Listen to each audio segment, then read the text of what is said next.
Hello everyone, welcome back to our channel. We have started the general anatomy videos. Simultaneously, we will start with the bones of the upper limb. Those who have not subscribed to the channel, do subscribe now. Keep watching the videos. So in this video, we will start with the pectoral girdle bones and we will see completely the anatomy of the clavicle in this video, and we will continue with the next bones in the next videos. So do subscribe now. Now we will see the pectoral girdle bones. Pectoral girdle connects the upper limb with the axial skeleton. So this is the axial skeleton you are seeing, the sternum, and also the ribs and vertebra, they are the axial skeleton. So how this upper limb humerus is connected to the axial skeleton, you can observe two bones connect this upper limb bone with the axial skeleton. So they form the pectoral girdle, in front clavicle and behind scapula. So this is the pectoral girdle, and you should also understand how this pectoral girdle differs from the pelvic girdle also.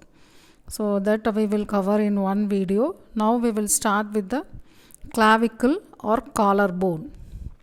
So this clavicle, this is the clavicle or collarbone that is placed horizontally at the junction of pectoral region and posterior triangle of the neck. It is a subcutaneous bone, hence palpable in the entire extent. Parts, if you see, the clavicle presents a shaft and two ends, sternal end or medial end, and the acromial. So this is the part articulating with the acromion process of the scapula, acromial end or lateral end. If you see the sternal end is larger than the acromial end. Now we will see the shaft. For descriptive purposes, the clavicle is divided into two parts, medial 2/3 and lateral 1/3. So this is the medial 2/3 and this is the lateral 1/3 part of the clavicle. Lateral 1/3 is flat. It presents superior and inferior surface. It has concave anterior margin and a convex posterior margin. So this is the convex posterior margin and a concave anterior margin of lateral third. Medial 2/3 is rounded. It has four surfaces. It has anterior surface. Its anterior surface is convex and its posterior surface is concave. So that is the anterior and posterior surface. Its inferior surface of the medial 2/3 presents a groove for the subclavius muscle. The nutrient foramen is present in this groove. How to identify the side of the clavicle? You should see the medial end and lateral end, and also the medial 2/3 and lateral 1/3. Junctional point of shaft is the junction of medial 2/3 and lateral 1/3 is the weakest point of the clavicle, since it is located at the differently shaped and differently curved parts of the bone. So this part is hence vulnerable in all ages for fracture. First we will see the articulations.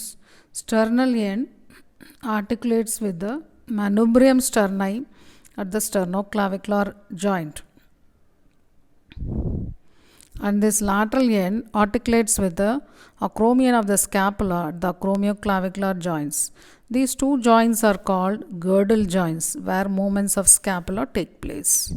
Before we see the clavicle in detail, we will see the unique features of clavicle, which may be asked as short notes for you. It is a S-shaped bone, you can see. It is the only subcutaneous long bone that is placed horizontally in the body. It is the only long bone without medullary cavity. It is the first long bone to ossify. There are two primary centers which appear during 5th to 6th weeks of intrauterine life. It is the only long bone to ossify in membrane. All the other long bones ossify in cartilage. Supraclavicular nerves cross in front of the clavicle and sometimes they pierce the clavicle. So these are the unique features of the clavicle. Now we will see the posterior relations of the medial two-third. So these are the posterior relations. At the medial end there are three veins. Jugular vein. So here you should see the medial two-third. You should understand this is the posterior part of the medial two-third. Three veins will be related here: internal jugular vein, subclavian vein, and beginning of brachiocephalic vein. And also the anterior and posterior divisions of the trunks of the brachial plexus and subclavian vessels enter the cervicoaxillary canal just behind this part. Cervical pleura extends posterior to the subclavian vessels.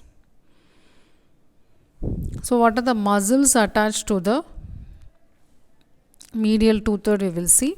Anterior surface pectoralis major, upper surface sternocleidomastoid. So here is pectoralis major anterior, upper is sternocleidomastoid. Posterior lateral one-third, anterior margin and upper surface will give insertion to the deltoid.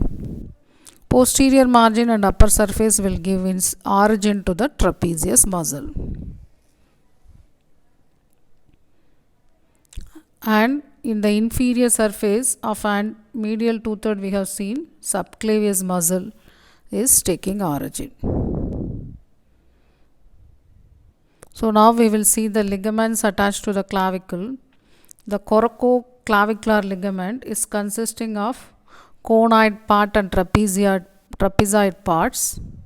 It is located below the clavicle, is here. As it extends from the coracoid process to the conoid tubercle and trapezoid lines. Now you can understand how this ligament is attached. This ligament is imparted in weight transmission from upper limb to the axial skeleton.